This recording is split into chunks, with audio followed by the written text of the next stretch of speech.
PIA revive होगी।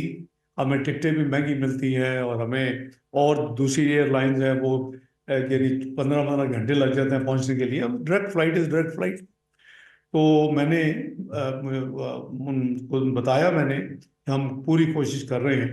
और हमने पिछले साल, अगर आपको याद हो, 9 अगस्त को पीडीएम की हुकूमत ने अपना टेन्योर 2-3 दिन पहले जो ख़त्म होना था अनाउंस कर दिया और नए इलेक्शन की तरफ चले गए। डिसोल्यूशन हो गई असेंबली की। तो उस वक्त तक हमने जो लॉ लीगल रिक्वायरमेंट थी कि नया लेजिस्लेशन लाएं, आप रेगुलेटरी और सिक्योरिटी एविएशन फंक्शंस को अलग-अलग करें। It was a huge exercise. वो हमने की।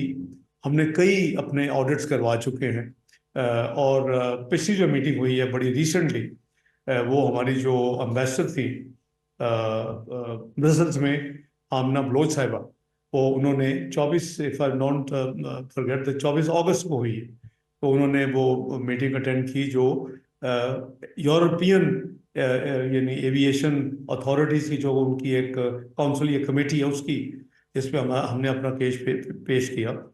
तो इंशाल्लाह उम्मीद है, मैंने इसीलिए डिप्टी प्राइम मिनिस्टर से भी कहा कि ये एक हमारी एक कम्युनिटी का और डियास्पोरा का बहुत सीरियस मसला है और हमारी बहुत बड़ी प्रायोरिटी है इसके ऊपर। तो इंशाल्लाह we will continue to engage. और उस वक्त तक हम तसल्ली से नहीं बैठेंगे जब तक ये काम मुकम्मल ना हो। एविएशन मिनिस्ट्री जो है जनाब मेरे दोस्त भाई ख्वाजा आसिफ साहब के पास है। और उसके ऊपर जो एविएशन के कुछ मामला में एक दो कमेटीज भी हैं जो मैंने रात एक्सप्लेन भी किया कि पीआईए की प्राइवेटाइजेशन है, ताकि ये रिस्टोर करनी फ्लाइट्स तो ठीक है, लेकिन इसकी privatisation will bring much more, उसके ऊपर एक पुश एंड फ्लाइटें, नए जहाज आएंगे। और इसी तरह हम इस्लामाबाद एयरपोर्ट को आउटसोर्स करने के लिए बिड्स हमने मांगी हुई हैं।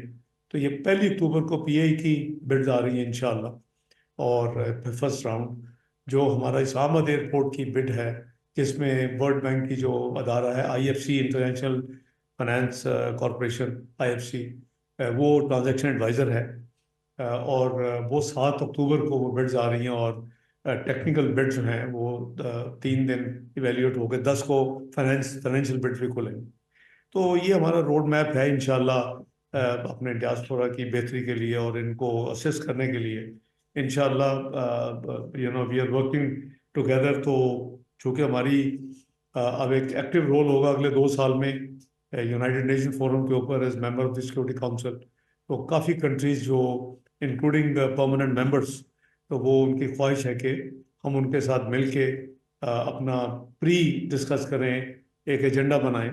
और उस हवाले से भी मेरी honourable foreign secretary of UK David Lammy साहब से वो भी बात हुई। मेरी दूसरे जो परमानेंट मेंबर्स हैं उनसे भी बातचीत जारी है। और शायद एक बार उनमें से जो मुल्क है उसको मैं दिसंबर 31 से पहले विजिट भी करूं।